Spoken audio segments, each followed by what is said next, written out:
Hello, everybody, and welcome to Starr Mazer TV. I'm Don Thacker, director of Starr Mazer, and this is Charles Zapata from Escape Fuel Studios. And that is Austin Montville, game developer on Starr Mazer. I've never seen Austin Montville before. Maybe I have. I don't know. What do you guys think? Anyway, hello, welcome to the show. I'm freaking out. We got 4 days left before the Kickstarter is over, and it's baffling to me.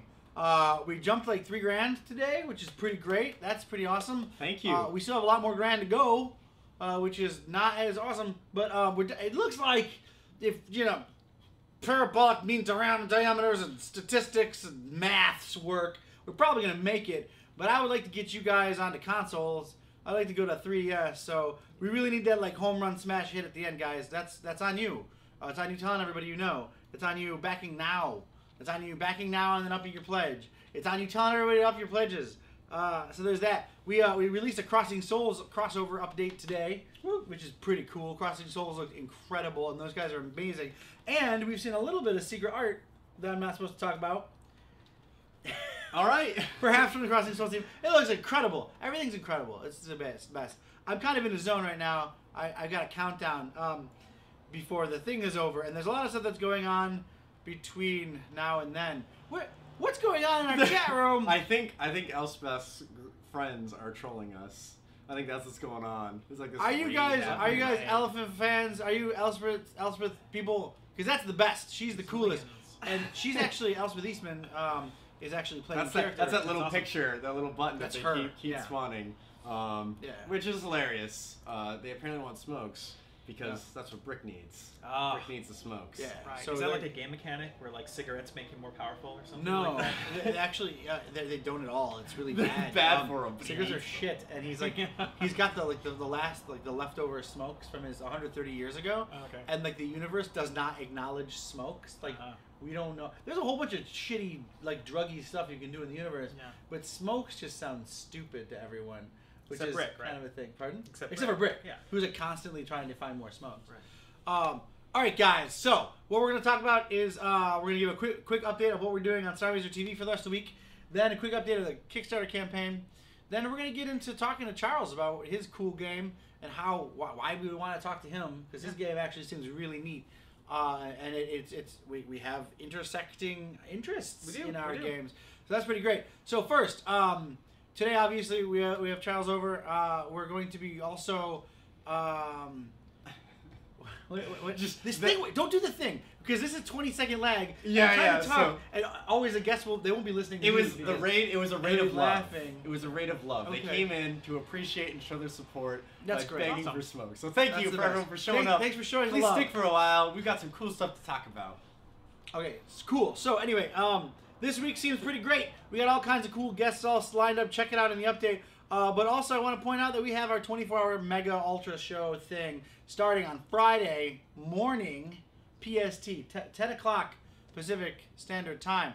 PST is GMT -8. Set your clocks to whatever business. That's what 1 o'clock Eastern?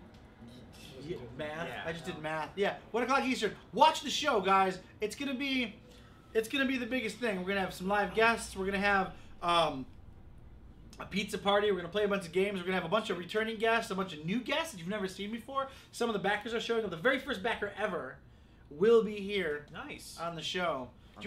Have you considered maybe talking to the other guy? Or is he anonymous? I was actually going to see like how big can we push this? Yeah. Like if we want to fill up this room with people, I might be able to fill this room with people. I do not know why we awesome. don't do that. Okay. This is a huge thing. All right. This is our biggest deal. I know I made some promise to you guys before that the minute we make our goal, I'm going to do something. The first person to point that out will get points. Because I don't actually remember. It's on paper. Vanessa wrote it down. But I promised to do something. I just want to remember what I'm supposed to be doing. I think it had something to do with my clothes coming off or something. I don't know. I was gonna shave my beard, or no, that wasn't Not it. the beard, no. God, it was something. It's it was very something. coherent. No, yeah, there's a thing going on. Yeah, it's a thing. So there's that. We've got to hit those stretch goals. I'm kind of slightly nervous. I need to get those stretch goals to you guys. Those will be the biggest sell. So let's go for it. Remember, of course, that 160 is what makes us make the game. 180 is what makes us make the game with all those cool artists that you guys want. And soundtrack. We need to have a soundtrack that can compare to Crossing Souls. Yeah, they've got Time Clock 1983. I've just been listening to that all day. It's so good. It's so good. So yeah, there's that. She's Pizza will definitely be here for the show. And I don't know, maybe She's Pizza shows up tonight. The only way to make that happen would be to make pizza happen. So if that happens, then She's Pizza will show up. But yeah, that's kind of our cheesy intro thing. We have a bunch of announcements to make this week. Secrets. I'm not going to leak all of them. I'll leak 45% of them. Before we get the show started, though, I'd like to point out we've got an art contest entry by Laser Kid, who we're going to pop up now in but a second. Just give us 1 second. Kazuo is going to pop the Laser Kid art onto the feed. He was paying attention and not at all looking for toasties. By the way, guys, you haven't been asking for toasties. That's pretty lame. What is a toasty? If you tweet asking for a toasty, Kazuo pops into the screen a la Mortal Kombat 2 and yells toasty. Nice. Yep. That's very nice. You gotta tweet StarRmazer.tv. Yeah. So everybody will come watch us on the stream. So are we looking at it right now? There we go. It's right. It's right here. I don't know. I am not a weatherman. It's all over. Hey, can you change my Twitter handle there, or is that fixed in stone? No, we can change it. Can you just change that to Escape Fuel? Sure. Awesome. That's the better. studio. That's the better one. Nice. Right. Escape Fuel. Yes, that's the studio. Nice. Yeah, awesome. Yeah, follow that for all sorts of updates. But I'm getting ahead of myself. Yeah. So anyway, there's Laser Kid's fan art submission. It looks incredible. I'm stoked that Slimo. I love. Yeah, Slimo's totally in it. I love that it's a comic and it has the stamp. I would buy that comic strip. This is pretty neat. That's pretty legit. I love that he's smoking straight up. Like you even got the smoke coming out of it. It is an old comic. You know, yeah, this is number one. Old school. Before where cigarettes were banned. Right. Yep.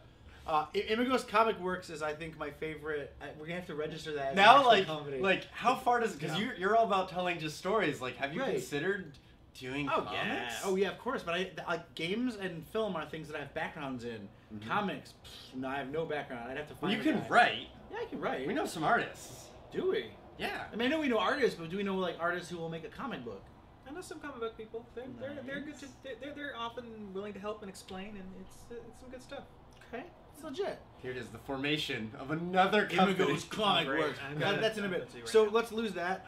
Thank you so much. Thank you, Laser Kid. We're putting that in the pile with everybody else's, and we're gonna make some picks. Remember, guys, we do have the art contest and the Themix contest. By the way, we keep getting Themix entries every day, and every day is it's like a brand new holiday for us. It's the best getting these Themixes. We all kind of huddle around one of the office machines and just freak the F out. I heard. I was out here working. I was working on a video thing, and then I heard a track that I hadn't heard before. Everybody's run in, and I just so good. All right, so let's get to some questions real quick, and then we'll get to, I think the first question is for Charles, so that's why I think I'm going to take it. So what's about my game? There's nothing out there, and the short answer is I'm working on it. I'm working as hard as I can.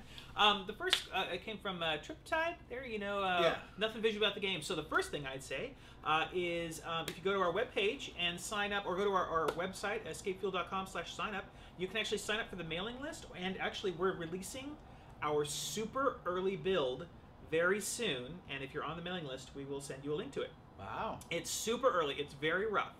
And so it's going to be our first public build. It's not terrible. I played a build a while ago at a private little event that it was secret, what do you think? It was good. It was good. So he's saying it's going to be awesome. Yeah, I'm kind of it's my baby, and I'm trying to protect it. Because you know what it's going to be when it ships, and it's not that yet. It's not that yet. I know that feel. It looks great. The artists Ryan and Brian, I'm super proud of the work they have done, and visually it's going to be just fantastic. And actually, so we're going to release that first build, and it's what I call the low-hanging fruit build, where you're gonna pick it up and be like, I can't drive the ship, or I can't shoot the guns, right. And then we'll be like, oh, we forgot to put that button in, my bad. And so the shoot the guns button, press space for shoot, and then after that we're gonna go wider with a really wide release build. So if you're super interested in helping me out and getting that early feedback, and that's the early feedback is where you can make the big difference, right? Yeah. Where you're like, hey dude, you should have asteroid fields, and I'm like, that's awesome. We have time to make that change. We'll put that in. So that brings me to a question of design. it seems if that's the way you're kind of going, we've encountered a weird thing. Mm-hmm. We have a very clear idea of what Starr Mazer is, and when we're talking to these awesome folks, sometimes they'll suggest stuff. Yeah. And a lot of times it's like, oh yeah, we could try to like jerry rig that into a thing, but a lot of times it's like, no. Well, no, that's not Starr Mazer. So actually, let me take a step back because I don't think I've done a good job of talking about the game. So Commander Kamala Lays Down the Law is a top-down 2D space action adventure game, kind of like Bastion in space, a little bit of Starflight thrown in there for those of you who remember that game from 1983.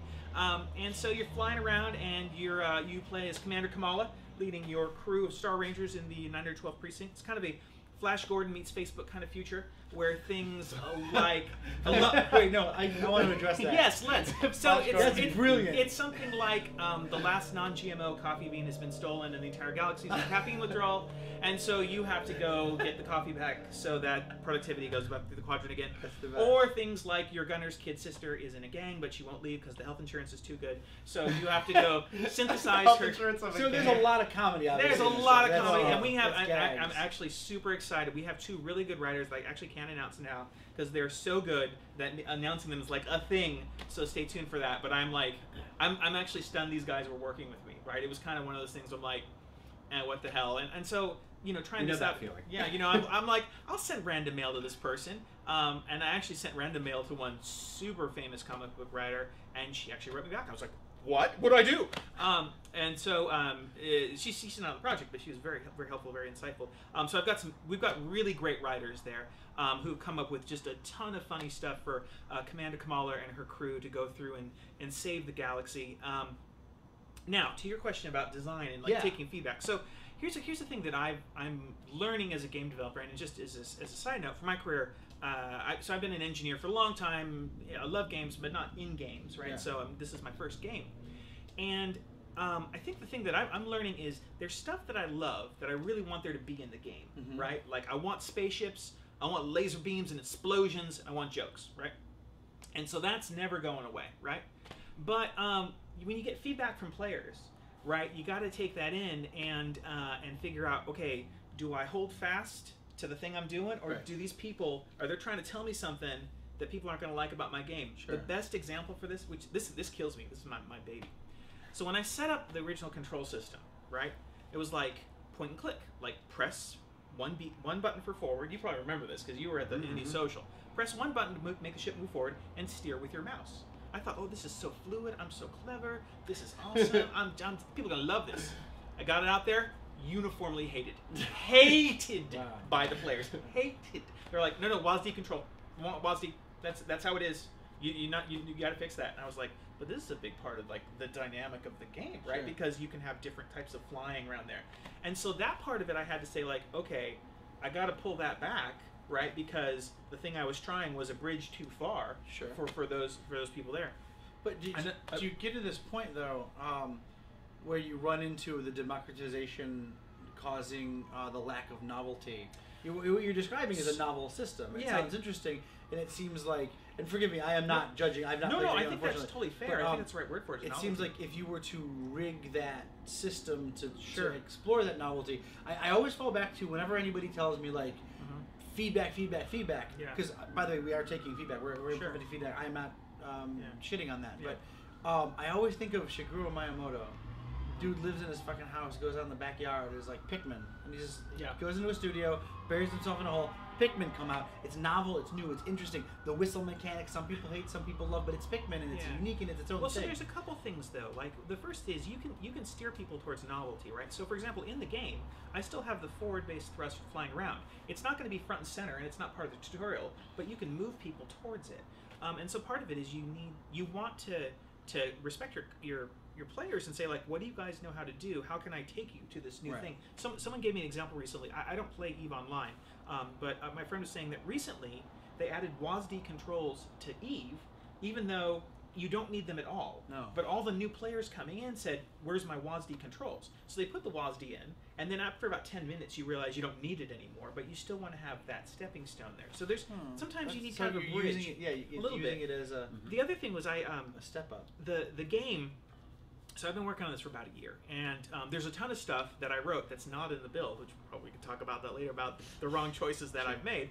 But I showed this to I showed a very early build, kind of after what you saw earlier, to a game designer friend of mine, and he looks at it, and he plays it, and he's trying to be very, you know, he's trying to be nice, trying to spare my feeling. He says, "So as a game designer, you get 3 asks of your audience when you bring them in, and your game has way too many asks, and there was just too much new stuff there for people to consume at once. So I actually had a ton of stuff with like weapon selection and all sorts of crazy dynamics, and I really kind of pulled that back to like the core essence of like, you can choose what to shoot, you can choose who to shoot at, you can choose when you want to shoot at them." And there's some more fun things that'll be evolving over time. They're not in the build yet, but and that's actually gotten good feedback. You do want the novelty, right? You do want something where people say, "Oh, that's a little bit different," and we have a couple things in there that are strange. The life pod thing is interesting. I'm not sure if I mentioned this, but in Commander Kamala in the future, because it's the future, nobody ever dies. If you blow up a ship, there's always a life pod that you can collect, and later on you'll do things with those life pods. And then about halfway through the game, this is a little bit of a spoiler, I'm not going to mention this again, but halfway through the game, your chief engineer goes, "Hey Kamala, how come all the ships explode, but the life pods never fall apart?" And it's like, well, why don't we just build the ships out of life pods, that sort of stuff. So eventually you get to the factory where they make the ships. And the CEO there says, "Well, yes, we know that, right? But the problem was when we built the ships and they wouldn't be destroyed, no one bought new ships." Right, so we had to have the ships be explodable, but if the life pods exploded, then they wouldn't be around to buy the new ships. Right. So it's this perfect nefarious future scam going on. So that's the kind of crime you're busting up as Commander Kamala.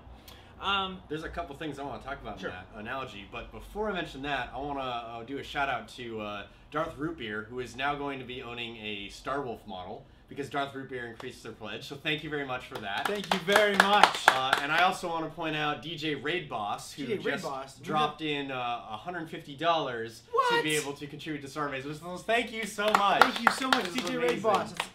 This is exactly what we need to make this thing explode. You guys are making this happen. That's awesome. Yeah, so this is your game right now. This is the best. That's this kind of, you know, the player-driven funding is just such a amazing opportunity for people to do these things that these larger studios, they're good at what they do, right? They want but they kind of focus, right? They do the FPSs and they do those well, but you know, for these kind of like amazing one-off things like Starr Mazer, I mean, it's getting them off the ground, which is exciting. We're doing this really cool thing with our, obviously you're here. Starr Mazer TV is something that we made up to connect to our audience. Unfortunately, hang out with you guys. There's like 4,000 of them and like 9 of us, so it has to be this sort of one-way communication. But we want to open that. We have obviously the chat and we have emails. And we talk on the comment section of all the time. But we have this idea that we would like them to be part of what they put their money into. $15, $1,500 doesn't matter. You put your money into something, so you need to see where it's going. We're dealing with right now in sort of crowdfunding, just as a society, this idea that you've got all these years of people like not fulfilling promises. So much so that Kickstarter had to like send out a thing saying, "Hey guys, listen, just so you know, going forward, if you say you're going to deliver a thing, deliver a thing, or you know you're going to jail." And that's like super legit. I'm totally behind that. But we're fighting this constant like battle with broken dreams, and we've actually I talked earlier on one of the shows how horrible it is that. We only want to start a dream, and to do so, we've had to fight all of the like lost battles of all of the other ones. People like say, "Well, when can I play the game?"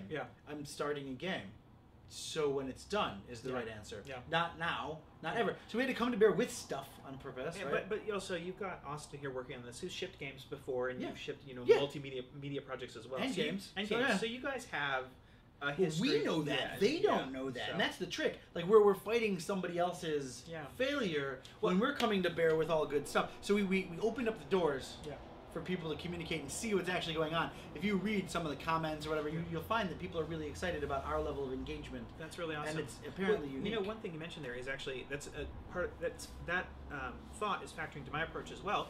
In 5 or 6 months, maybe 4, Knockwood will be launching our Kickstarter as well for Commander Kamala. And since this is my first game launched at the studio, I'm taking someone told me with Kickstarters you could be a starter or a finisher.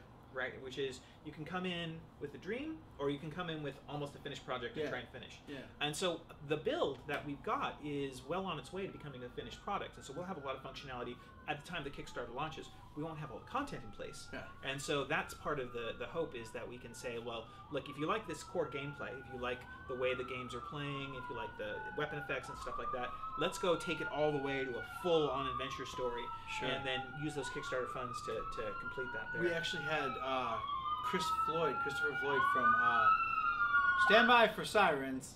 It's an exciting part of Seattle, folks. From the Indie Mega Booth on yesterday, and he pointed out that there was some sort of like ire, and I'm not. By the way, this is the first time I heard this. Sure. So don't take this as me. No, hit me. That's right. Toward this idea that people are using Kickstarter for anything but like starting from nothing and making a thing. He actually was. He pointed out being sort of offended by the idea that that people are coming to Kickstarter with anything but like a hope and a dream and kind of. That's surprising, because I think that there's definitely two camps to it. Yeah, sure. Right, you know, and so I think people are falling in. I think also with, as you mentioned, the Kickstarter scene is changing, right? And you have this perception now of more failed projects. Right. I don't know that that's true. I think numerically Kickstarter is still bearing out, though I don't have the exact. There have been some high profile. I think it's the profile of the failure. Yeah. I think also something that I'm running into that I'm sorry when in our like sort of the things we've had to fight, people will smash a goal. Mm-hmm. They'll say, I need whatever $XD,000, and they'll make X $100,000, and then they'll blow past their deadline and miss their date, and but they asked for $XD,000 and they had X $100,000. Yeah. Why is that a problem? So every dollar that somebody puts in, they look at questionably, like, you know, why are you asking for 160? My favorite is we started. Why $160,000? That seems like a lot. Well, it's 9 people for a year. Yeah. That's not a lot. That's not a lot. And then second is, why only $160,000? Isn't that irresponsible? You can't win on the low side or the high side. On the low side, isn't that irresponsible? On the low side? I think the professional developers will come in and say, "Oh my God, you need that's $1 million game you're talking about." When they're talking about salaries and budgets, and like, okay, whoa, we're indie, we're ramming it up. It's fine. You know, we get free pizzas. Yeah, and I think part of that is showing people that you can deliver and that you've got experience around budgeting and planning and the kind of the boring side of game development, right? Which is like, hey, you are trusting us with these money. Can we deliver? Well, yes, you've delivered projects before. You deliver projects before. You know how to spend that. So I think that's an important part of that. And I think that's on that note is why I actually am going forward. The game won't be done, but we'll have a significant amount of code written so people can say like, oh, I can play this game and it's actually working and there's stuff there and I can see there's actually a path in sight. And then there's a question of, you know, how much can we get done beyond that? Yeah. And so, you know, having shipped lots of software in the past, you know, I live in spreadsheets, and so I can do all the planning and budgeting and all that other stuff. So, and plus also the thing that's exciting for me about Kickstarter is you also have this opportunity to tell more of a story if you're successful, right? Like, you know, you're going to different consoles, you can reach more customers. Another direction you go is, oh, let's add the guys at Shadowrun, the Shadowrun guys are killing it, and their approach, which is really exciting, is they are giving the backers new content as they hit these new milestones. Yeah. So they're putting that money right back in the game, which is really, really exciting. Yeah, all of our milestones are not our milestones. All of our stretch goals, are all like nearly self-funding stretch goals. Like we're not gonna like bring it to Wii U and buy a yacht. Like we worked out. We sat there. I would not put that in the stretch goal at all. We labored over how long it would actually unless take. our stretch goal was get yacht. That's not one of our. That's not it. No, I don't think you're going to hit that. No, I don't want that goal. No, I would sell the yacht and put it into the. But no, I think the you can do the thing where it's like stretch goal number 1, $100,000 more than we asked for, and a little bit of something, which is basically just getting us more money and more time and more buffer. We didn't do that. Yeah. We determined how long we thought it would take, and then we budgeted for that plus the give and take that you always budget into any project. So like our going to the Wii U and going to we figure it would take X number of months, and that's how long it will actually take, and that's what we put the stretch goal at. Yeah. So it's not like we're gonna be going over any kind of cost limit. Yeah. Like we're not pocketing stuff or buying a yacht. Like that's yacht is like my one fallback. Yeah, I was like, you buy a yacht. Like in the back of your head though, you do want a yacht. It sounds I totally don't. I find them ridiculous, and I think that's why I always fall back to that. Yeah. It's like that's your ridiculous. Yeah, like why a yacht? The most absurd thing. Right? Yeah, Why not like feeding someone? Like, but a yacht though. Right. I don't. I can't. It doesn't. My brain doesn't do it. Right. So are we missing a bunch of stuff? Because there are questions. We're having an engaged conversation, which is really great. Okay, so what's the question? He's going to highlight questions for us, and we'll go off and let him. I did see one that I'll just address because I remember it, and it was a question actually from the comments in our Kickstarter feed that I have not answered yet, which is about Rumble in the game and supporting Rumble controllers. So actually, I went to research this last night just to double check on this. The technical limitation at this point is that we can absolutely support Rumble with X input on Windows. So I know that means that definitely supports the 360 controller, and I think there are a group of controllers on Windows that support X input Rumble. So that is 100% yes. As far as getting Rumble on Mac, getting Rumble on Linux, and getting Rumble with other controllers, I know that's going to take additional effort, and it possibly is limited by the drivers you use with your controller. So I can't confirm that yet because it might be something that we don't have control over in development, but my goal is to get it, Rumble on all the platforms because that's a big feel for me, like having that Star Wolf shake in your hand. So, yes, on Windows with certain controllers. For everything else, maybe.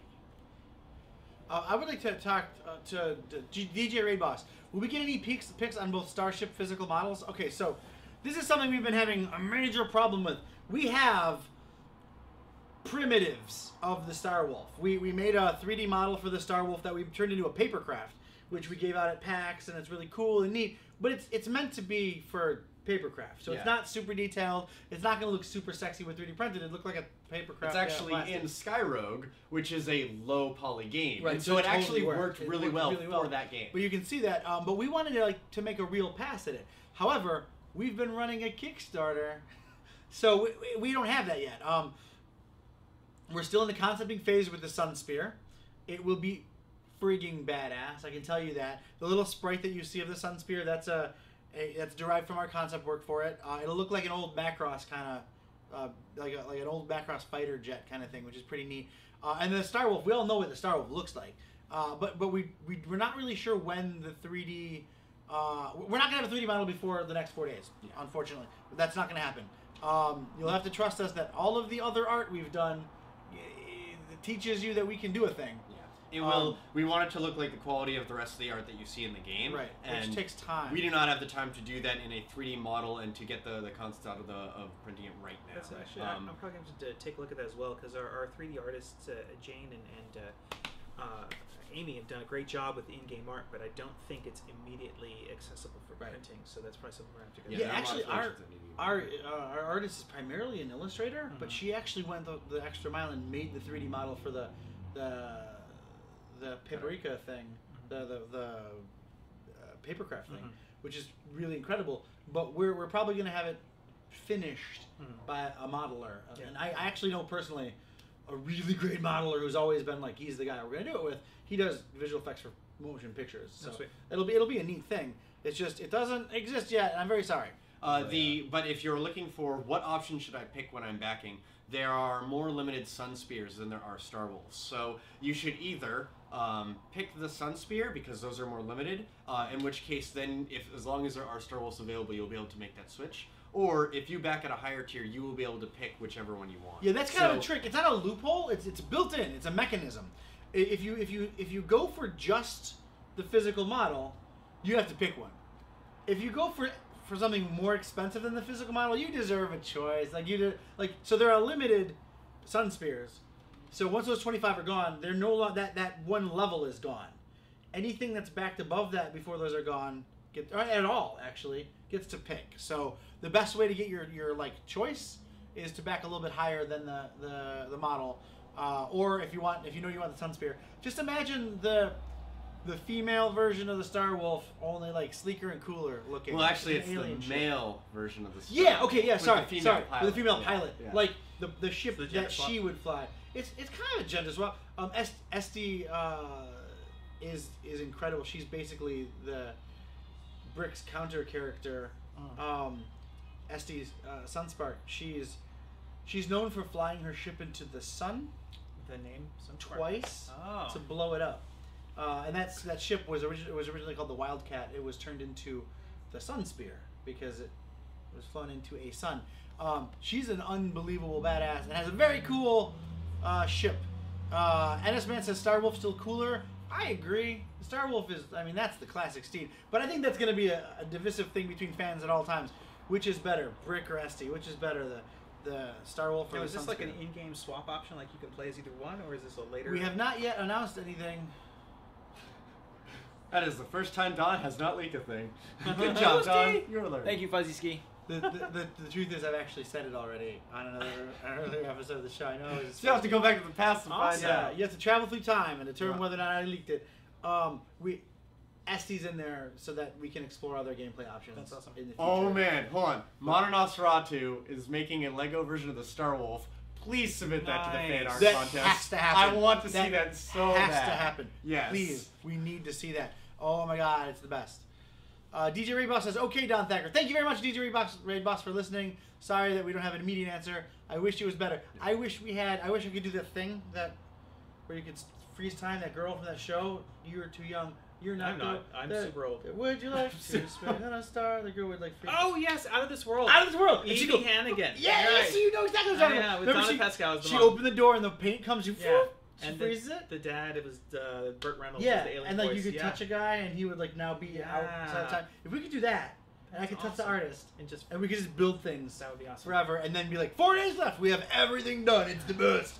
But we don't have it.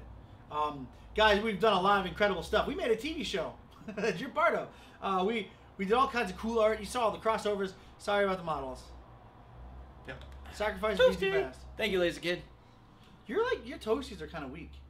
Oh, sorry. We need like the full toasty effect. These guys are doing hard work tweeting at you. I need to see real toasties from now on. Got it. Okay. Don Thacker cracks the whip. We do this thing in our we have a Skype room we call the Exeter Station because that's the hub world and our place is the Exeter Station, where I will like make a statement like, all right guys, time to get to work, and then I'll do the /me cracks the whip and it says Don Thacker, which is not something. I'm not that guy. I'm like, okay guys, put your head in your keyboard and work. I'm not that guy at all. You're the guy that holds us accountable to what we said we would do. Yeah, there you go. That's a better thing to do, I think. There you go. Cool. So, is that it for questions? Because I'd like to start talking a little bit more about your game. I have a connection that I wanted to bring back to things that were being mentioned earlier, and it's this interesting balance between presenting something familiar and presenting something novel. And I've been on the sides of both, right? If you present something that's too familiar, I'm going to play your game and I'm going to be like, oh, like it's just like, if we're using Starr as an example, oh, it's just a shmup, right? Like if I jump in, I'm playing a shmup section, like, because that's the thing, we have the shmup sections built out, we have the PNC sections built up, and so if we were to present that as our playable demo, it would be really disappointing because you're like, oh, it's just a shmup game. And you would make assumptions about the rest of it, right? And so that's an issue that like we didn't want to get involved with. We need to like seal the deal, like get that full experience. On the other hand, what you've experienced, and actually I experienced this a lot with sports ball, which is why that there's sort of like there's a process of which the best way for players to get involved with it, which is that if it's too new, if it's too novel, they don't get it and it's confusing. It's like I can't even handle this right now. There's a show that I watched recently that does this perfectly, and I think this is sort of the experience that you want to get in design in general with new experiences that you're bringing. It's a show called Over the Garden Wall. Oh, the show's awesome. Okay, so you've seen it. I'm not sure you've seen it before. It's amazing, and it does this thing where every episode you start off, and it's like, okay, like I'm watching a cartoon. It's like Adventure Time or like regular show, something like that. So like I'm familiar with it, and then you know where it's going. You're like, oh, like this is gonna happen. This is the bad guy. They're like, get it? It's going, and then it breaks. And it goes to a place where I literally couldn't have conceived. Yeah. And it does that multiple times every episode. And every time I'm convinced I know where it's going. Yeah. And I know that it's not going to do that because I've watched episodes before then. And I'm like, no, I figured it out. And I haven't figured it out. And they just nail it at the right moment every time. And that's the key thing. That's like the really good design. That's why people talk about it. That's why they say it's good. Because they manage to bring you along so you feel familiar, you'll get into it, and then hit you with that novelty, and you're like, okay, this is like nothing I've experienced before. Yeah, part of it I think is timing as well. Like I think nowadays players are pretty sophisticated, right? And so I know I do this. I sit down and I play a game, and in 10 minutes I'm like, okay, it's a this kind of game. Yeah, right? you I'm categorize it, I'm trying to categorize it, right? And so then the question is, do I want to keep going? Why would I keep going? Right. And the question is, what is the game developer leaking or emitting over time that makes you want to keep going? Is it new content, like, oh wow, every 5 minutes I get to a new background art and it's gorgeous? Like sometimes that's enough to keep going. You're just like, I just want to see the rest of the art in this game. This is awesome. Sometimes it's, oh wow, I'm getting new verbs and I can use them in weird ways, right? I've got, oh, the tractor beam now, and I've got, oh, the hacking beam, and I can use them together, and that makes something weird. And so then you can expand in that direction. And I think if you do that slow enough that people can consume it and understand it, then you have a better chance of getting them to come along with you, right? There's a risk in that, though, right? I mean, like last night we started to play Life is Strange, and I immediately. Well, this is a point-and-click adventure game with a novel control scheme, which is not really the novel; it's a third-person control scheme. And as the game tried to be like, "Oh no, you know exactly what this is," the first thing that it gives you that's like, "Oh, but guess what?" is a reverse time mechanic, which was too much, or was what? It was just every other game. Oh, okay. Yeah. It was The issue is that's not special. I believe they're like, sorry, I have hope that there is something special for it in the end, which is why I'm still sticking to it. Yeah. But they're doing a very drawn-out tutorial to make you understand how you play the game, but they're not allowing truths. They're not allowing me to explore the mechanic. Right, and that's the danger. That's the danger. I am positive everybody's raving about this game, so obviously deep down in, like it's got 12 hours in, it might reveal itself to be something special. Yeah. But it lost me last night. I don't know when I'm gonna like say, if I could play X game that I really like, if I could play Hotline Miami or this game, I'm probably gonna Hotline Miami. I love it. It's fun, and I don't have to like do work to get there. That's one thing actually that I made a mistake on when I was making the game. I've been at this for about a year now, and you'll look at the game and say, "Wow, that took you a year." What the? No, and so, but the first there's a lot of work. It goes into all the design details, exactly. right? Those bits are heavy, and you have to lift them across from the. And then you have to put them back because one of them was better over there. Exactly. But I was actually I spent too much time early on some of the longer term progression stuff. Yeah. And you do have to balance that with that first 5 minutes of like, I know how to play. I'm getting it. Yeah. I'm zooming through, and so it's kind of tricky, right? And you want to make a game that's fun. You don't want to make a game that's alienating, but still novel. And then figuring out how to deliver that over time. It's just hard, right? Like, I mean, the first versions of the game, I had people flying around. It was just crazy amounts of combat and these really complicated combat systems. And when I described them to people, they would say, "Oh, that's really interesting." And then when they played them, "Oh, this is a train wreck." That's why feedback is so important. And so play your game early and often. Play, and that's actually part of the thing that we're doing with Commander Kabbalah is we're releasing it early with the expectation that we're going to get a lot of feedback that says, well, we like these directions, we don't like these directions, and then we also have to, on the studio, have to figure out how we're going to respond to that and, incorporate some of it, and some of it we still stick to the vision of the game. So it's tricky. It's very tricky. We have a question. Ladies and gentlemen, question. During the 24-hour final day, will we be able to call or Skype ourselves in to say hi, ask questions during the show? It seems like a cool idea. I like Vanessa. Vanessa! Let's call the director, the show director. I have the showrunner here, and she'll push it up the chain to him, but I have to see if she accepts that idea at all. I love this idea. Because actually, I saw a thing on Elspeth the other day. Laser Kid has a question. Sure. Which is, during the 24-hour final day, will we be able to call in or Skype in ourselves to say hi or ask questions during the show? That's incredible. Well, I'll have to check with the tech side and see if it's something that we can handle. We've had a little bit of problems now and again with Skyping people in. As you guys saw the other day, when we Skyped in somebody from Japan, we had a little bit of some issues, so I just needed to make sure that's cool on my tech side, but I would love that. He was in Nashville, Tennessee. Japan, Nashville? I thought he was in Japan. He'd just been in Japan recently. Oh. He was just in Nashville.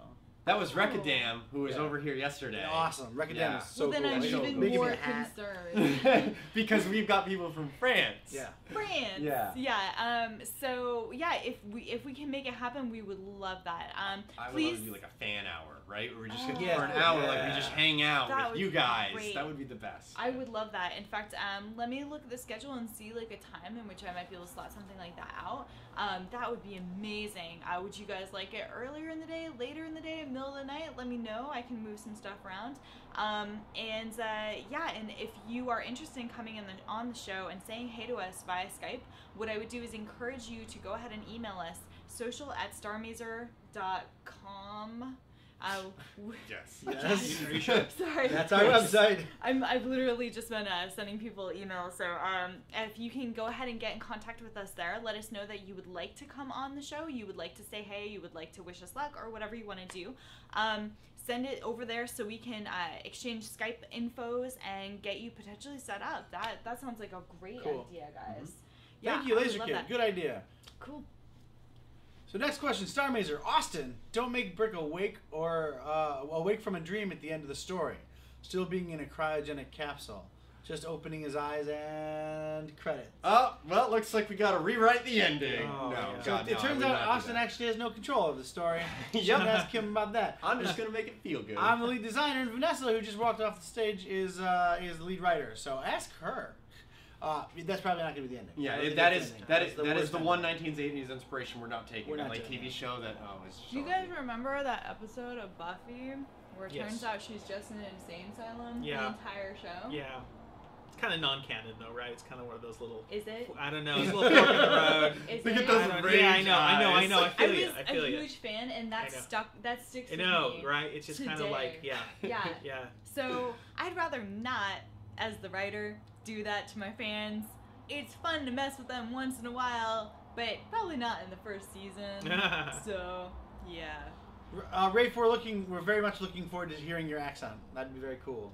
I want to hear all your voices.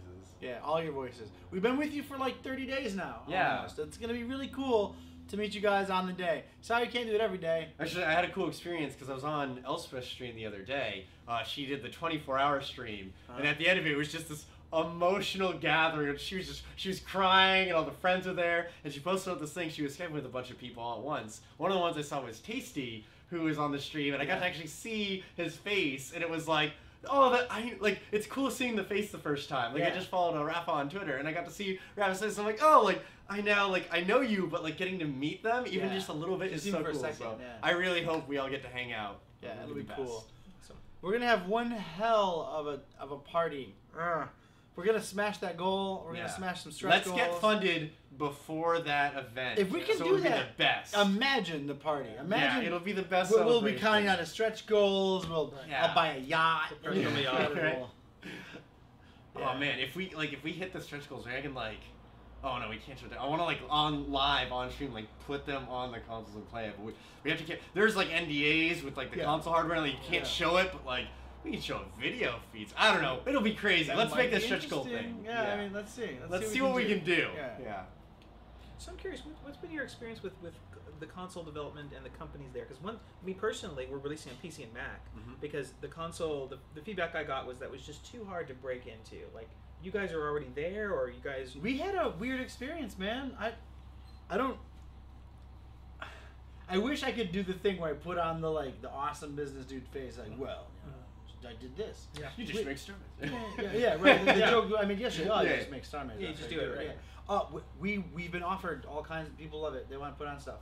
That's awesome. And they came to us. They walked up to us at PAX South, and we're like, let's have a conversation. And I'm like, just today was in conversation. I'm pointing at my office. Yeah. I was just in conversations with PlayStation dudes, and so we're doing it. It's happening. It came out of. That's awesome. I don't know.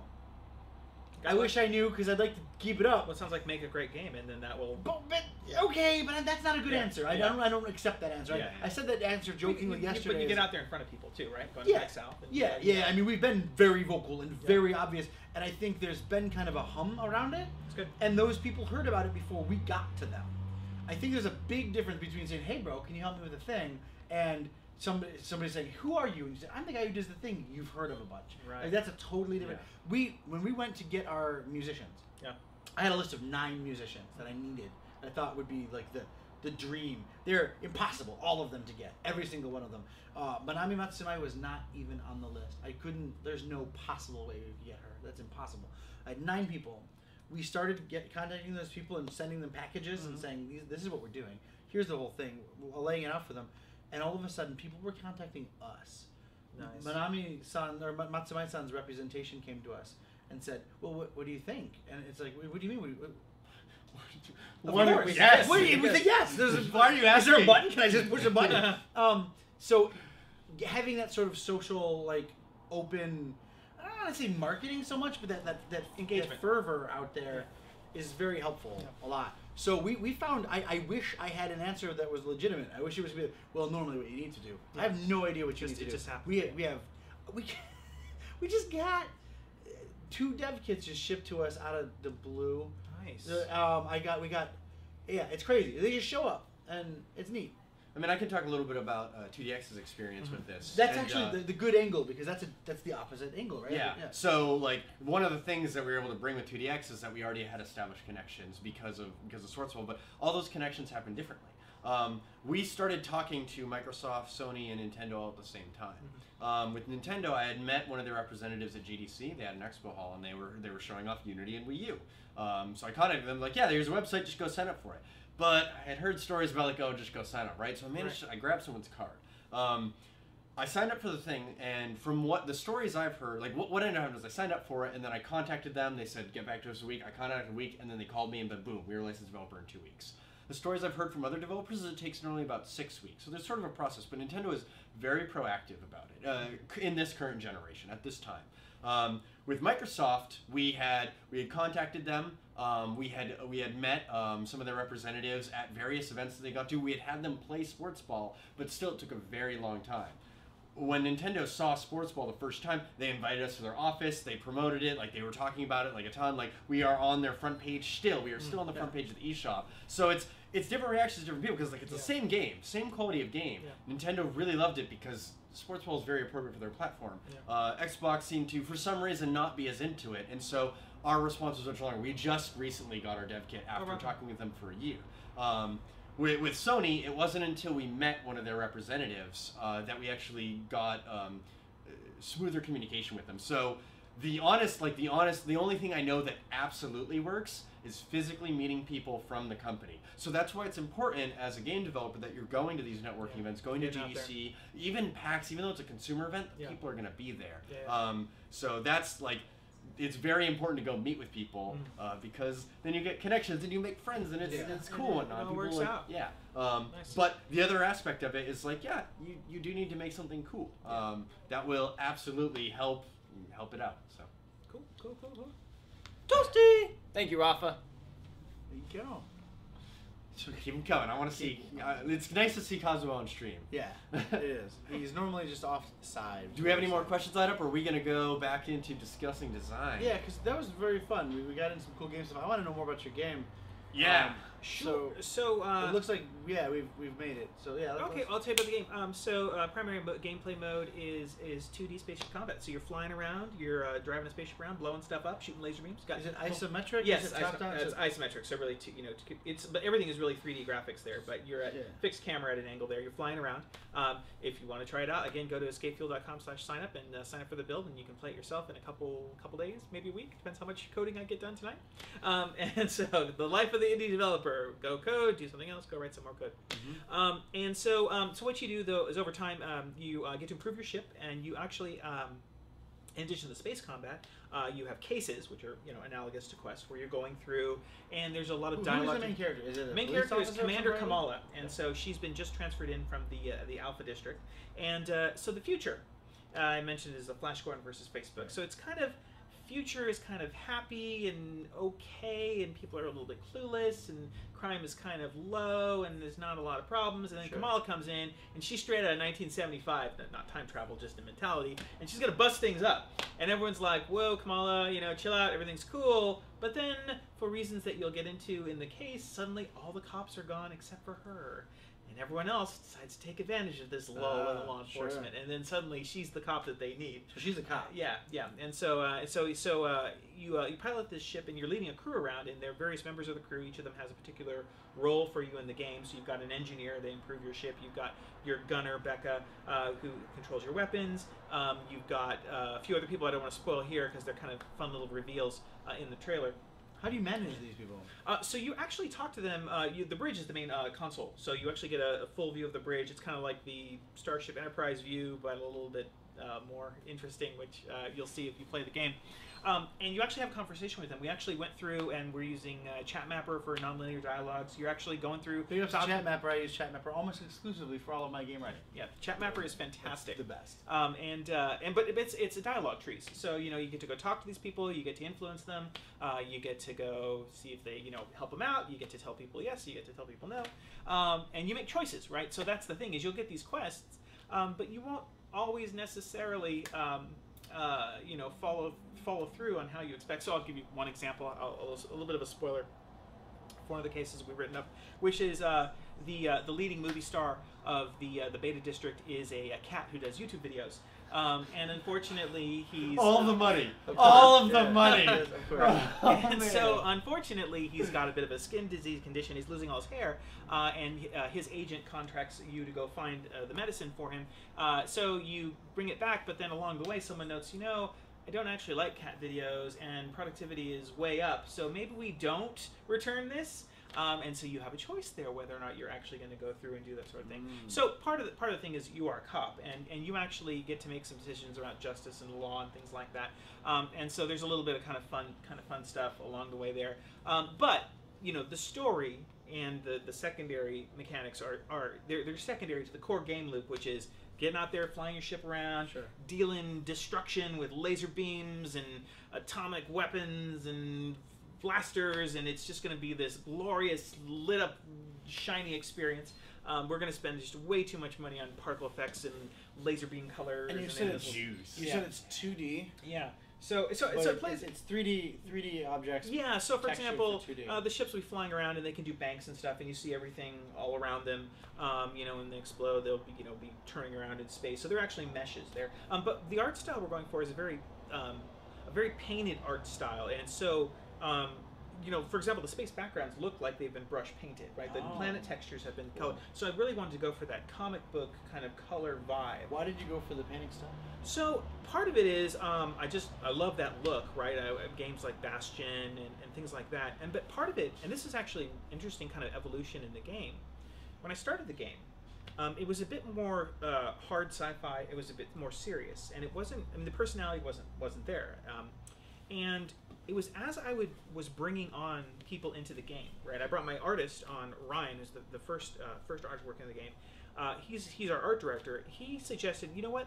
Let's take this in a couple different directions. The first is, let's go more retro, right? And so the ships themselves are very influenced. The 1930s Art Deco is our visual theme for the ships. So you've got the first level of bad guys, the YOLO squad, and so their ships look like 1930s sports cars flying around in space, right? And so we talked about how we can make this more visually distinctive, right? Because there's so many good space games out there, right? And you got to figure out, given the budget you have, right? How are you going to make something that's interesting? But also, just how do you, what's not quite out there, right? And so there's a lot of great games out there, but I didn't see anyone that hit quite that vibe. And then when I talked to one of the writers, we'll be announcing in a couple weeks, he actually had a much more interesting spin on it in terms of the comedy and in terms of the history, and that kind of helped shape. And so, kind of going back to our earlier discussion, I have this core of this experience that I want to deliver, right? Kind of, comedy, space, adventure.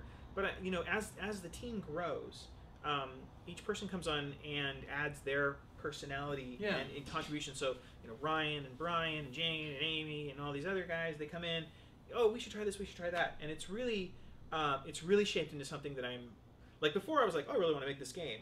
Now I'm like, oh, this is going to be so awesome, I'm going to make this game. I can't wait for you all to play this game. It's going to be great. That's really interesting. We our studio is nearly the exact opposite. We have kind of this high bar that we've set.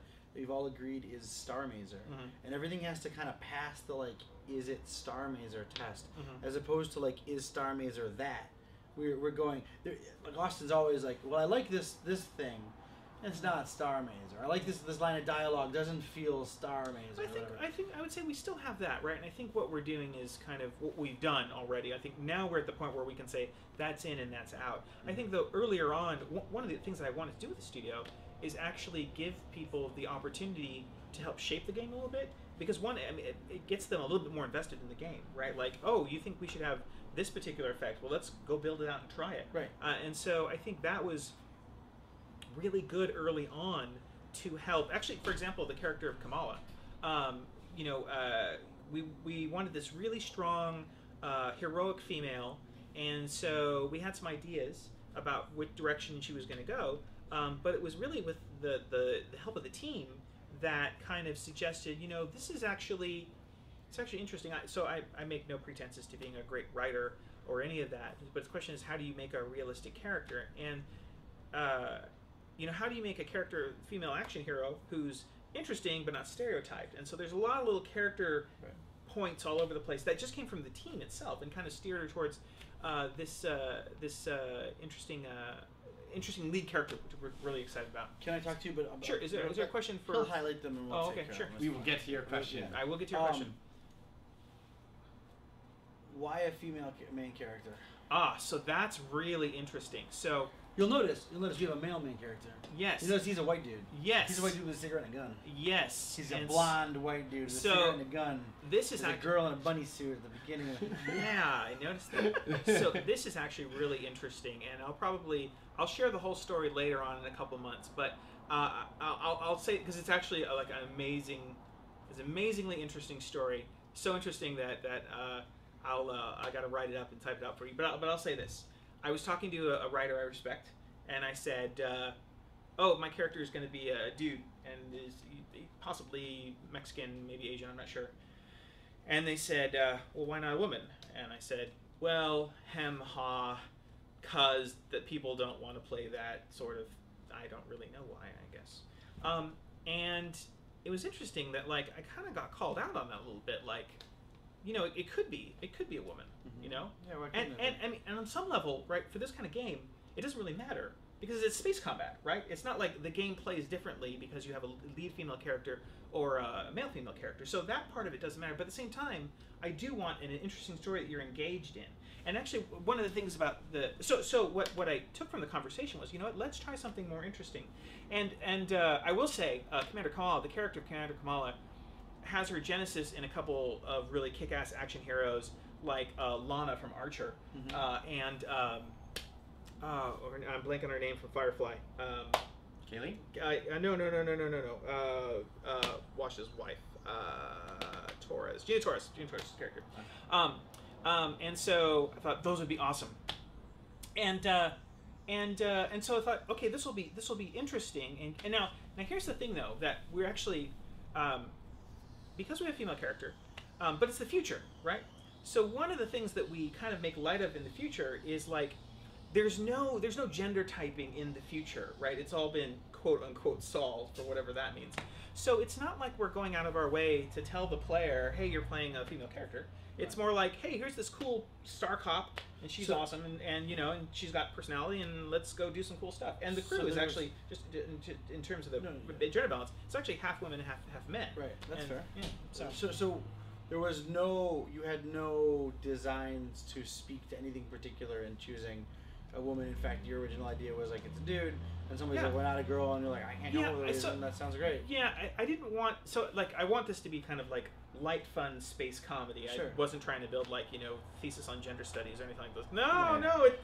You press this button to fire the laser beam, and this button to fire the missiles. And I thought, okay, that's interesting, but in terms of as you mentioned, your character is a white dude. You can look across all the games. What could be a little more interesting, a little more different? And there's so many interesting, female action characters out there.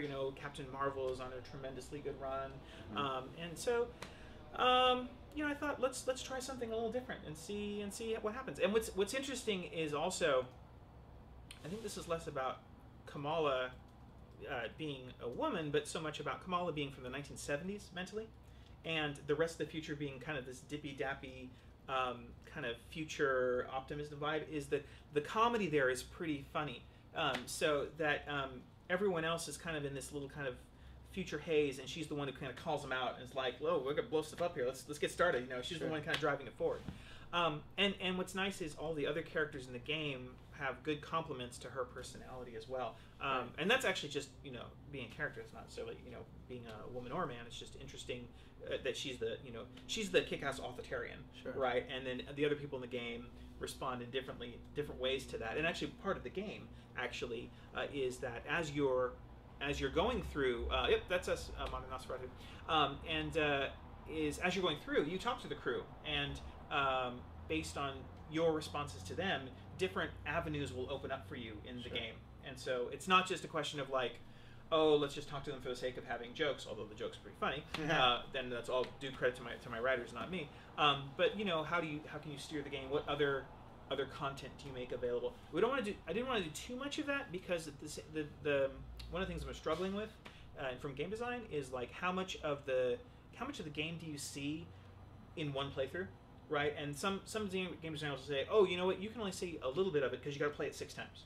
And I'm like, oh, I don't really want to do that, right? And so you want this experience where what can you play through and you'll see most of it, but different times later you'll be able to make different choices, and maybe this time, you know, Becca won't tell you about the secret weapon stash, or maybe this time, you know, Bradley will let you into the secret, you know, sports ball arena on Planet X or something like that. I'd be down. Yeah. So but I love like all the more details that I'm finding about your game, because it's like initially it's like, oh, we're both making games about space pilots. You know, like, oh, so like the same game, but like in every regard it's very different. Like your goal of that, like you're gonna see a fraction of Starr Mazer when you play through it, but your game, like, you're gonna get the content. And so I was actually trying to point that out with the gender thing, right? Like exactly. He's like, it's a girl because who cares? And we're like, it's a guy because we're making a very specific statement about gender roles in games and what it means to be a hero and how like that. We are doing the same, like, highest level concept in completely different ways, and that's cool because diversity gains cool things. That's actually interesting, because there are a lot of space games out there, but they're so different in so many different ways that, like, it's almost not it's not really competition, right? Because it's like just so many different experiences. Like, oh, do you want the more shmup experience? Oh, you should totally go play Starr Mazer, because that's, you know, that's what they're doing, and I've seen the technology, seen the demos. It's totally kick ass. It's gonna be awesome. If you want the 2.5D kind of, you know, sort of story based game with the, you know, the improvements to the characters over time, you should go, you know, give Commander Kamala a shot, because we've got some fun stuff planned for you there as well. And there's all sorts of cool stuff going on there. So are we doing a thing where we're both looking at each other, determining how to respond to the, if you'd like to play the shmup game? Like, because they're both doing that. I see us both doing that. We're doing that. Who's gonna take that one? Starr Mazer. It's not a shmup. Not a shmup, but it's got some shmup aspects. There's a genre that has influenced Starr Mazer. I'm excited for when Starr Mazer ships and people start going, oh, so a new game's gonna come, and they're like, oh, you're making a Starr Mazer. Yes. Because, like, there are aspects of these other genres that we're combining together, but it's really driven by this dynamic narrative gameplay, the OMG, that is going to create something that people are really, like, you'll point out, the reference was Telltale games. Yes. Telltale games are now Telltale-likes. Like, they have evolved the... So what makes it, I'm curious, what you think a Telltale game makes it Telltale-like? So, Telltale was the next obvious step in game narrative. Sure. Where narrative is gameplay, where it's about making interesting choices that, like, have consequences and resonance with the player. The fact that they, like, basically all they did was they made it so that they added, like, the time bar. They put a time bar in, and they put you in a situation where you have to make a decision, and there's a time bar, and both those decisions suck, and you gotta make one. And that is, like, the crux of making meaningful decisions. When I'm sitting there in Mass Effect, and it's like, you know, are you going to go balls to the wall and become the new human representative in the Citadel, or back off? It's like, I sit there forever and think about it. Like, am I going to just, like, spoilers, the game's been out forever, am I going to destroy the Geth, or am I going to reformat destroy the Geth? Same thing. But you sit there, like, I've watched my friends, he sits there for like 20 minutes, he's thinking about this choice. Like, Telltale doesn't let you think about it, and that's what makes it so meaningful, because you're like, crap, I gotta do a thing, and you do it, you react in a moment of emotion.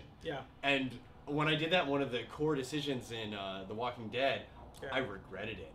but it was a decision I made, and I had to live with that. Yeah. And like that was a new experience. I actually couldn't play those games because it was such a profound. It was that whole, here are these two horrible options. I was like, Control Alt Delete, I can't take it. You know, you're playing a game it's like, that has an actual like meaningful narrative. Yeah. And so they definitely have but those. It's not just that. That is the core thing. You look at, that's the different thing. But it's all the subtle things they did. How like there's all the gameplay is revolved around just making those choices, interacting with characters, the way they do animation, the way they do the episodic context, like the way they manage inventory, like the way they present dialogue as a character. All those little details have now formed that had aspects. They had influence from adventure games and like choose your own adventure games and RPGs and whatnot. That culminated into a new experience that is now, it's almost a genre. It's like a subgenre. If you see somebody else doing it, you're like, I know where that came from. Yeah, like Life is Strange is being called a Telltale like. Yeah, because it feels like it is the first game made by not Telltale that uses many of the same things, but they've added in more gameplay with this time rewind mechanic. And so like now that subgenre is being explored, and eventually it'll be strengthened up to it. And so Starr Mazer is going to be, we're actually like, we're stepping off of another stone. Even though this was not the intention, Don did not know about this when he created this system because it was made years ago. But the narrative is very simple. The way the narrative technology is implemented is somewhat similar to Shadow of Mordor and their Nemesis system. And that came out, and like no one has succeeded in doing something like that before. It is the next logical step in the narrative of in the connection and meaning of action games. And so we're taking some of those ideas, but we're putting it in a stronger narrative context. It is the next logical step in that. Well, so there's actually, this is something you guys probably have encountered as well, is it's challenging to combine narrative and action, right? Because the pacing is so different. In fact, originally when I made some of the earlier versions of the game, I asked my writers, all right, let's have some really interesting dialogues and some long conversations. And they were really funny, they were really well written. I put them in the game, and it was like, go, stop, thump, let's read a book. And it's like, oh, this is no good, right? Like, and so I actually had to tell them, like, okay, guys, I've made a mistake here. Let's really ratchet this back and make it really tight utterances, really short dialogue, and so to keep the pacing kind of consistent. So I'm curious, like, how do you feel like the pacing of the narrative content is going to mesh with the pacing of the high rate of combat? There are a lot of very deliberate decisions in the core design of the game that is influencing this. So it's like, once again, we're not doing that long, drawn out, like huge narratives and whatnot. Like your conversations with the characters are conversations. It's a lot more faster, a lot more back and forth and whatnot. Like they're quick, easy interactions to do. And on the other side, when you're flying your ship, we have picked the slowest and least intense of that sort of genre. We're not bullet hell, like cave, like crazy Ikaruga type shit. We are like Gradius, R-Type. Like those are our those are our core inspirations for it, which are about like they're conversations. There's a bullet, it's coming towards you, right? And you got to react to that bullet. Like, oh, there's an enemy there. Like I have to fight with this enemy. Like having a dialogue back and forth between these characters. They're actually like, the pacing is similar to it, and that's what makes it feel like this smooth transition between it. If we were going like walls of text, like you say one line and then you get like 3 paragraphs of like monologue, and then we were going to bullet hell, like Don Raku shooter, like freaking just Toho craziness. Those would not fit very well. Or I imagine that someone one day will make that game, and that might be interesting. That'll be its own design challenge. But no, Starr Mazer is about this smooth transition between them, and so those are they're a lot closer together. Yeah. Also, there's the idea that Starr Mazer is not exploring what it's like to fly a ship around only. It's what it's like to be this pilot in this world, and this pilot isn't always flying a ship around. There's not. You said something that I found interesting. You talked about your game loop, your main game loop. We don't have a game loop. We have a feedback system, but the idea that no, technically yes, we have a game loop. Yeah, you have to have something that there's some sort of core thing that the player likes to do. But that's actually very the core thing that the player in our game likes to do is, and this is why it's an point-and-click adventure game, is be Brick. Brick is required to take on some gigs. He's required to try to figure out his love life. He's required to go fly a ship a bunch. But those actions have in them the mechanism of the game portion has been modularized and removed. There's not an overarching game loop. It's experiencing Brick's life. Brick's life is a fast life that has lots of shit happening all the time. So you'll be forced into situations that make you go and do things. But there's no point in which it's like, okay, mission 1, go to the whatever station and shoot down the thing. Sure. That's not a thing at all. You have to choose to do any of those things. If you choose not to, the game doesn't say, sorry, you have to pick something. It actually modulates So the delivery of information. Are you concerned then that players are not going to make the right choices? There is no right choice. Dying is probably not the best choice. Yeah. Oh, actually, I wanted to ask you about that. So what? Yeah, I guess that's actually a good segue. So what does it mean to die or to lose? Your game's over. You will lose the game. And permadeath, like you have to start over. Oh, yeah, but we give you so many. I mean, so dying is hard in Starr Mazer. Yeah. You can rebuild the Star Wolf. You have to be available and alive for it to happen. Yeah. Because it uses your DNA to build the Star Wolf. And there has to be this sort of extant portion of the Star Wolf kept on a station, and it's the only one that can rebuild it. So you can eject from the Star Wolf and survive a situation. The Star Wolf doesn't blow up after it gets hit once. That's not a trope we're taking. In fact, there's a game, Sinistar, right? Is it right? That's not Sinistar. That's really old, isn't it? Yeah, Sinistron. Okay. I'm talking about TG-16. The game has the ship has a fucking like ramping shield at the front of it, and you can just take hits on it. Yeah. You just fly through the game and just absorbing all that, but you're not going to shoot things. You're not going to win. You're definitely not going to get to a boss all powered up because and the bosses can just destroy you. But the way you attack things the best is by opening the shield to fire. Right. And thus making yourself vulnerable. But you can choose not to be super vulnerable and not necessarily die too much. The Star Wolf has all kinds of systems to protect itself. When you're on the station, it's super hard to die as well. Or when you're on a planet or whatever. Let me ask you this. So what's the risk that the player feels when they're playing? If you can't ever die, what sort of bad things can happen? It's not that you can't ever die. You can die. You can definitely die. It's not Space Quest kind of die where like, look at the thing, die, die. Sorry. Yeah. The game is. I'm just gonna respond to the question. You're probably not gonna die today or tomorrow or like in months. Right. But what are the risks why do you hesitate with any of your choices? Why do they matter? Because they're gonna have like effects and consequences. Overarching comment. You not being wherever you could have been right now is changing the future of your entire life. We make that very distinct in Starr Mazer. Very cool. The next time you play, it's not the same. And we also take your old plays and have that affect the world too.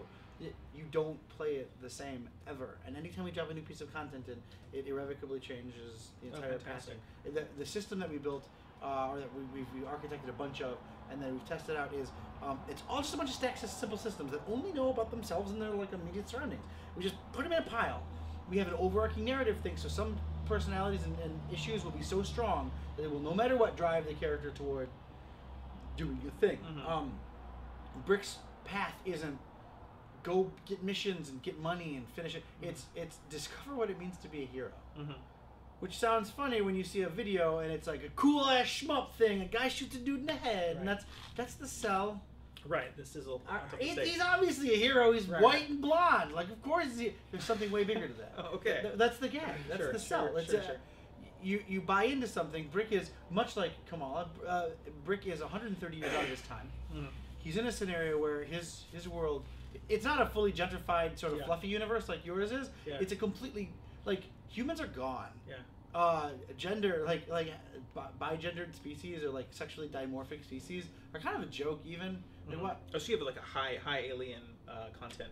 Alien content. Yeah, exactly. Cool. So the gag is Brick's not even special. He's one of the race that started the Great War and fuck those people. But he came from a world where he was the hero, or the top of it. And now he's in a world where he can choose to either like figure out how to be a hero again, or fail and die. Yeah, so that's a contrast where with Commander Kamala, one of the things we wanted to do was use it as a platform for some satire or comedy about things like right now. And so the future is various little parts of our commentaries on our world. That sounds hilarious. And so it's mostly all humans, although there's one set of alien race which I'll tell you guys since you're watching. There's a alien race. Leaks. It's all about leaks. Starr Mazer TV. This episode of Starr Mazer TV brought to you by Leaks. The choice of the right generation. One of the alien races, they actually fly around in very classic UFOs, and they try to be very imposing, but they don't really do anything. But they talk a lot, and you find out later that what they're doing is actually they picked up on old human broadcasts, and they're just building their ships because they think the humans will find them scary. But in fact, they're not. And so it's all and so the various parts of the game here, the future of Kamala. The way we set them up is each section of the game is actually a theme that we talk about. So, you know, in the not explicitly, right? It's just kind of, you know, as a background motivator. Like in the first, you know, the 9/12 precinct where you start off, the theme is like, what do people obsess about, right? We obsess about our kids and our pets and things like that. So there are various planets and jokes that you can go see through there as well. And then later on, each bad guy is supposed to kind of represent. There's just lots of fun things we can poke fun at. Like, for example, on the second level, you have the Series 4 Protectortrons who are in revolt because the day after the Series 4 were launched, the company announced the Series 5. And so nobody bought a Series 4.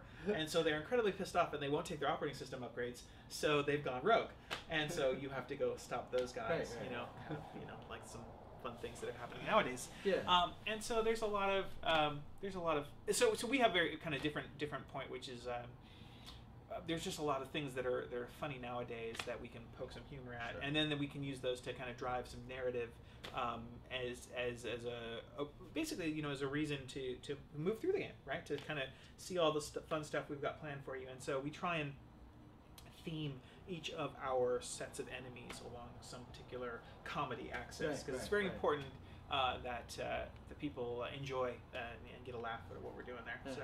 That's really cool. I think we've skipped 45 questions. So well, let's try to tear question through 1 through 44. So this is for you, I think. Rafe levels up. Are red shirts expendables? Well, do you have that joke? Do you have the running gag? Yes, we will have somebody. Yes, get red shirts. Definitely will be expendables. We'll have to definitely put that in there. What inspired you to come up with the game? Oh, so what are my influences? So that's an excellent question. So I'll actually answer that in 2 ways, and one of them is kind of like game developer evolution way. So and let's be clear. We're talking about your game, and yes. then we'll answer the same question for our game. Yeah. Separate games, just in case you guys so popped in. Commander Kamala. So for Commander Kamala, it's 2 things. I love the surge, by the way. Oh, what's that? Do you want a surge? A surge? I don't. Surge. What is that? Oh. Yes, the answer is yes. Okay, so if I don't make it home tonight after having this surge, tell my family I love them. But I love the name that you guys picked because it's got this Commander Kamala. It's got this like flow to it. Yes, actually, she is a commander because her name is Kamala because that flowed with commander. It flows like there's. That was exactly. Every time I say it, it feels good. So well, thank you. I worked hard on that. I actually spent a fair amount of time trying to pick her name. I'm gonna try the surge and we'll. All right. Oh, that's not bad. Okay, thank you, sir. Okay, we can go through it. Okay, so game influences. So there's actually a set of games that I grew up playing that I absolutely loved. The first and foremost was Starflight, which came out in 1983, and it was actually, you might even consider it one of the first open world games. This was in '83, and computers weren't very powerful back then. But you could explore 800 different planets, and you went around and you did mining, and you fought spaceships in space, and there were some mechanics that didn't work so well, but most of it was a big hit. Then it was million seller, I think, back then. Great space exploration game, interesting personality, and it had a really cool plot twist at the end, which it's 30 years ago, so probably you don't have to worry about spoilers now. And so I really like those kind of 2D space games that had a lot of story. Another game that I really enjoyed was a game called Sentinel Worlds Future Magic, which I don't think anybody remembers. But it was a 2D space game that had a crew component as well. And you would fly around and have adventures and talk to people. There were dialogue trees, there was combat, there's all sorts of good stuff there. So I really wanted to make one of those kind of games. And in fact, I'm not sure this is going to work or not. I have to talk to the printers. One of the things that I was thinking about doing for a Kickstarter reward in a few months was making, quote, DRM, because if you remember back then in the 80s, they had code wheels and things like that where you had to get the book, right? Or you had to like get some piece of paper that had a code in it. And so maybe print one of those out as well. We'll try. And so that would be weird to announce a Kickstarter like a physical DRM copy. Yeah, physical DRM. Because it references a manual.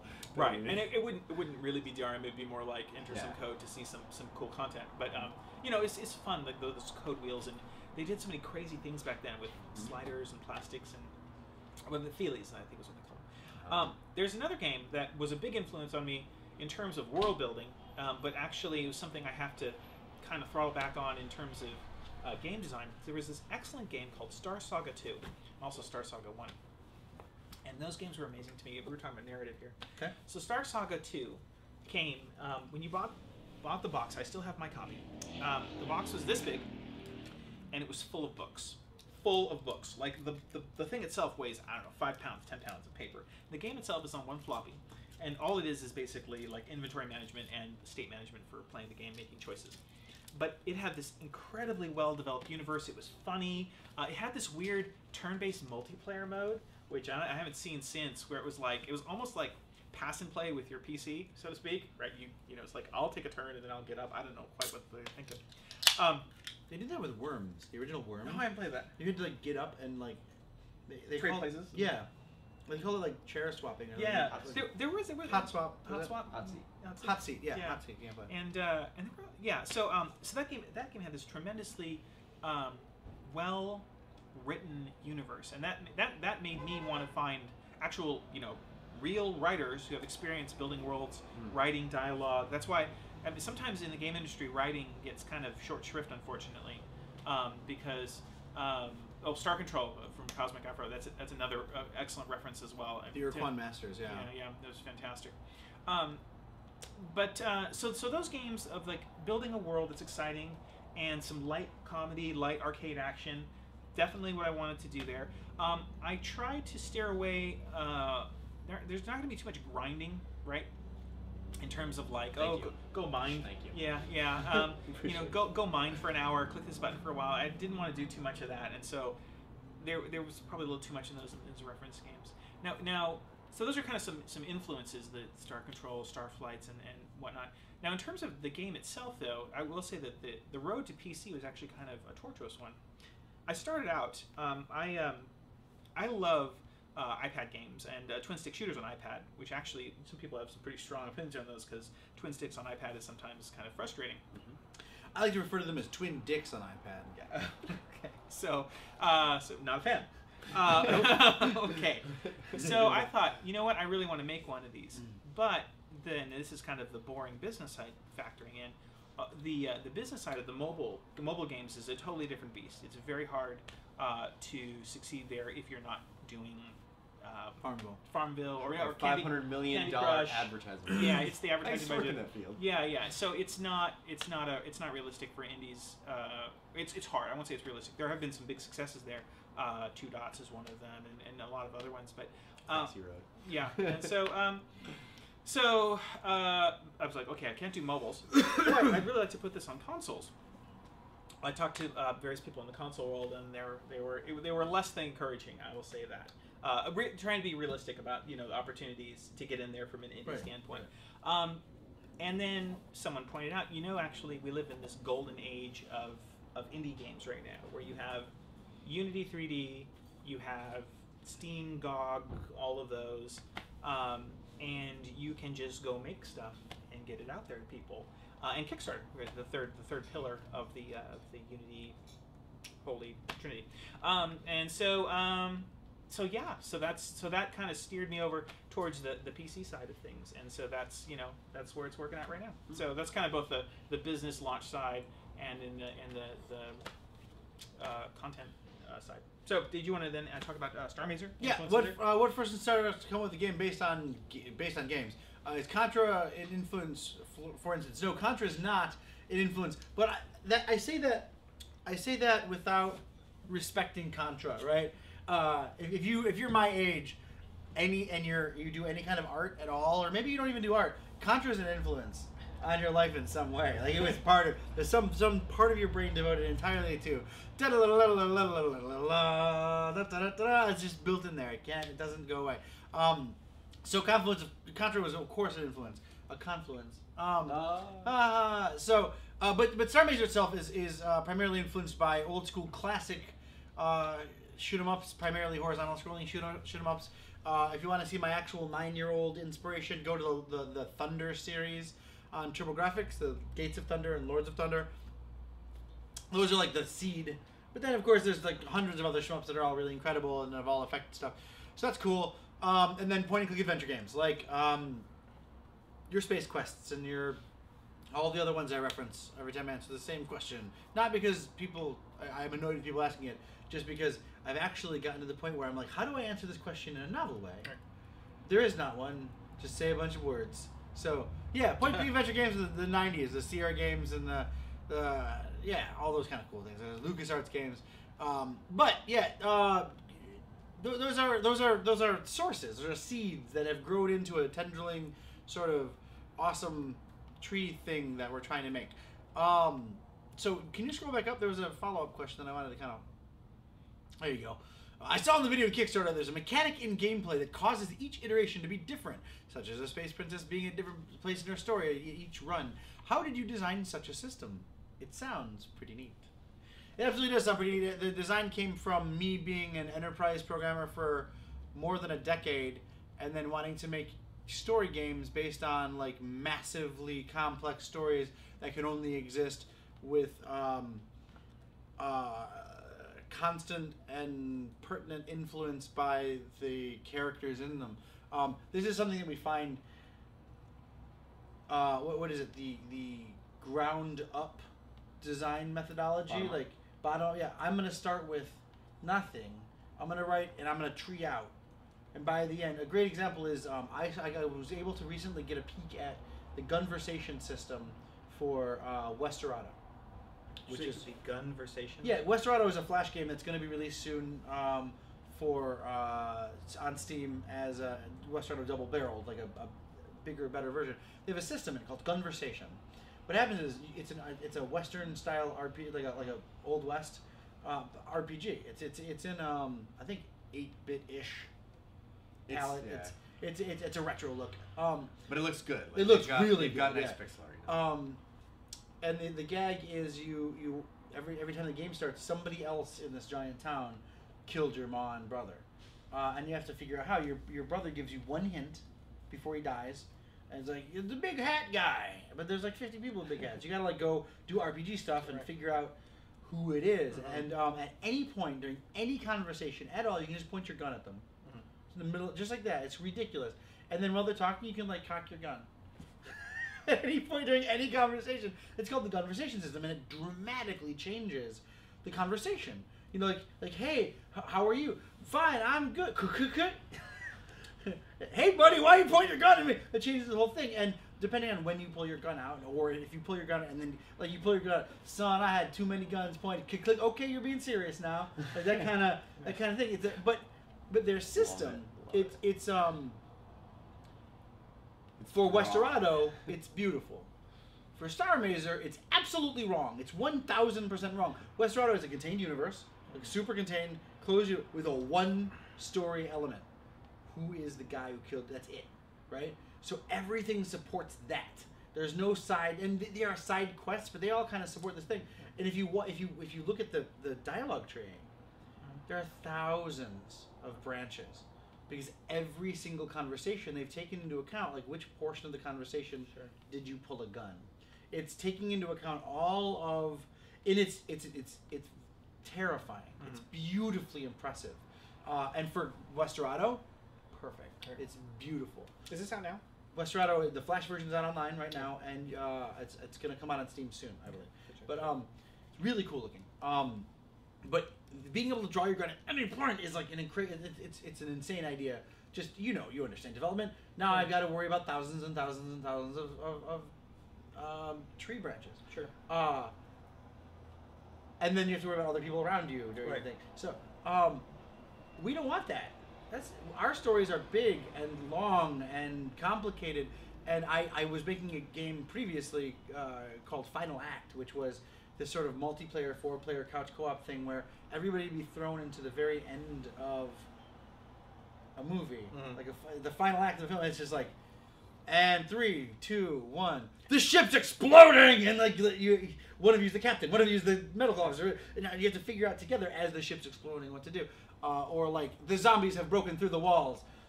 Go. And it was supposed to be this really cool, like, collaborative thing. But I quickly learned that branching story, like, it was nearly it would be impossible. To 4 humans interacting with all the different things at once, it would be super impossible unless I reduced the idea that these things ever connected to each other, really. That's not how the world actually works. You don't have a path that is laid out and has 1 trillion tendrils per day.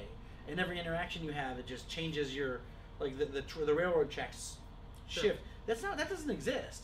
you work autonomously. You bounce around the world, and at any given time, your hormones plus your sugar level plus your whatever, it all produces an input-output scenario. So we just make a ton of little input-output boxes and throw them together, dump them in a box together. Is there any communication between the stories at all? Yeah. Well, and not only in the stories, but when we enter a new episode, that it understands the world that was in the previous episode. It just understands what has happened. What we've done is we've created a system where the content makers are now responsible for making things do things. We say, well, the gun meant a lot to the guy behind the bar, so if the gun's around, the guy behind the bar is going to do these 5 things, blah, blah, blah, blah. And now we know what those 5 things are, and they're floating out. As I write another thing, I can maybe take one of those 5 things into account when I write the other thing. Or I can ignore it completely. And we can just keep building these hundreds and hundreds of little elements that'll bounce off of each other. And by the way, we fully recognize that the last 3 months will be like watching how they destroy the universe. All together. Like that's gonna blow everything up. Like that's totally something that we're gonna make a map, our own internal map of how we connected things. But they're not connected. They're, in programming terms, they all have public variables. They all have public methods that can be accessed by everyone else. And sometimes the game world will do that. Like there's a red alert or something. And how does everything respond to it? We don't tie them all together. The guy ran past you because of the red alert. He says a line. That line isn't the line that you now have to respond in one of 10 different ways to.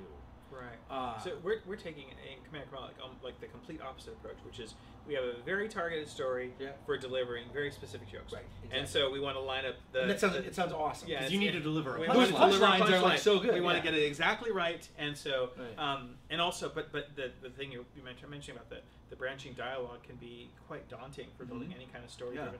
And whenever you make a story-based game, it sounds like you guys have a good handle on this problem.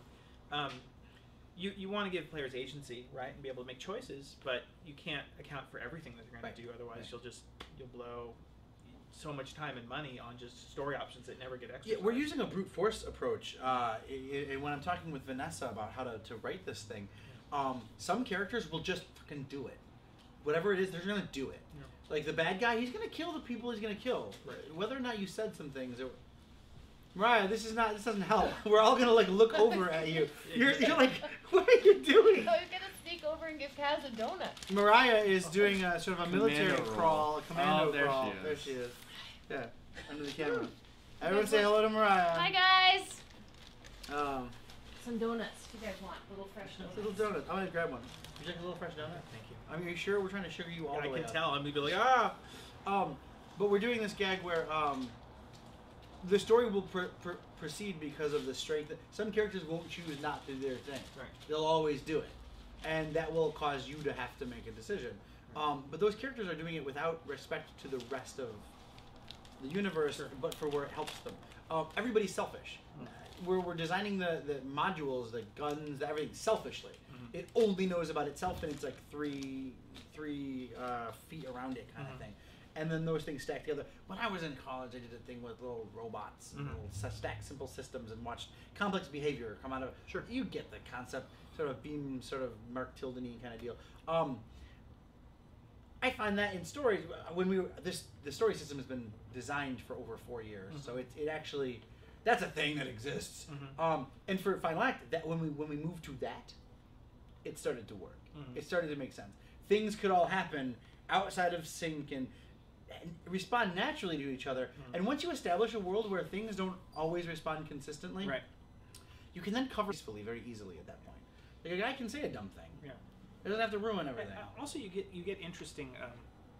You can get interesting effects or outcomes where sometimes it's a little bit unfair, right? Like the story didn't quite go the direction you wanted to, and you're like, man, this was totally miserable, but it was interesting. I'll go try it again and try and get the good ending this time.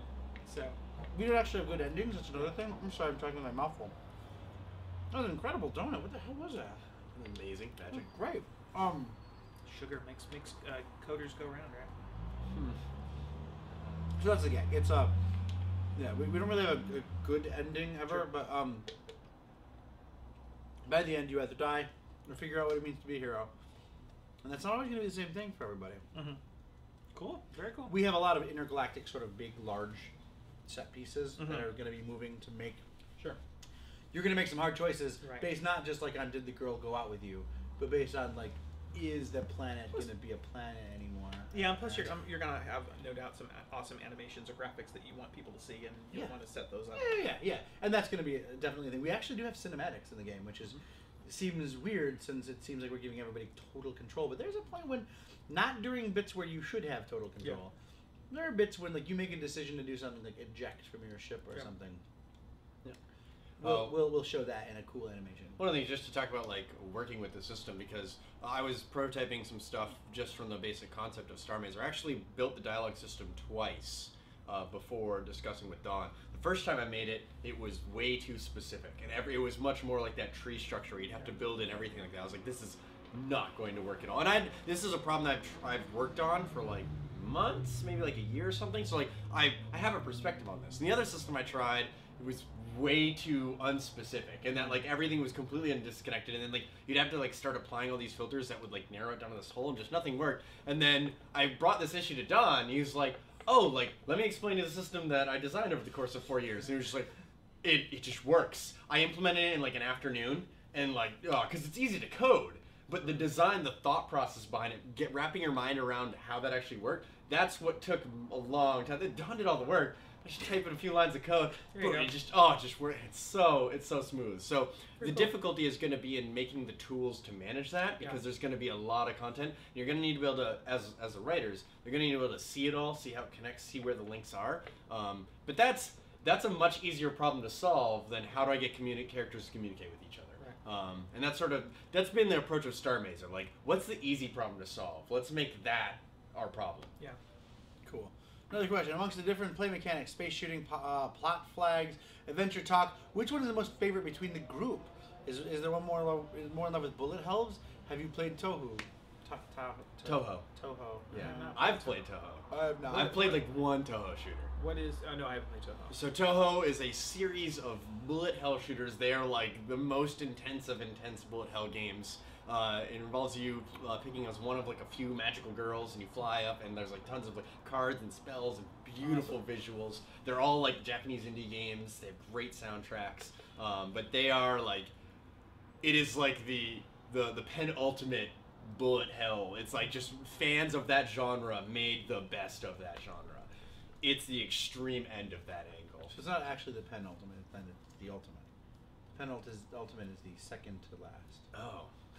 I mean, maybe there'll be something better. Maybe you could argue Cave is better. Sure. Yeah. So what is your favorite aspect? Point and click or... Like for Starr Mazer? Yeah, the story elements that we've been working on, or the shooting bits?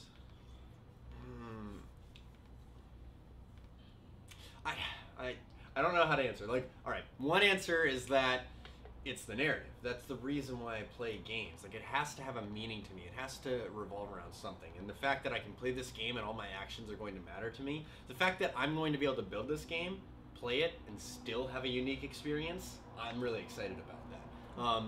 But I think the real answer is, like, right in between. It's going to be that I'm doing all these things. Like, I can't pick one of them, because if I was just picking one of them, well, I've already played that game before. Sure.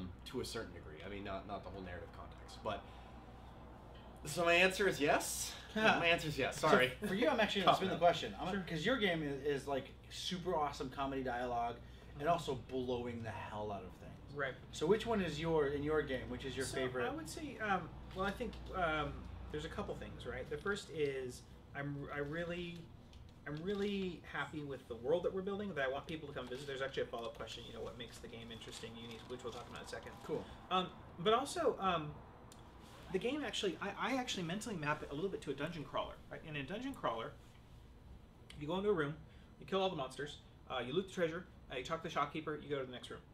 Well, in Commander Kamala, you warp into the system, you take care of the bad dudes, you land on a planet, you cash in your life pods or your nanofilament crystals. Oh wait, so your life pods are currency now? Yeah, they will be a little bit. There'll be some things later that like you're supposed to drop them off at the police station, but there will be options later, and some of them are not so good. And there's actually two kinds of life pods. There's the citizen life pods for like the sheeple get blown up, and then there's the actual criminal life pods, like the a-hole life pods. Exactly, the bad dudes. But so what I'm working towards is this kind of repeated game loop of go in,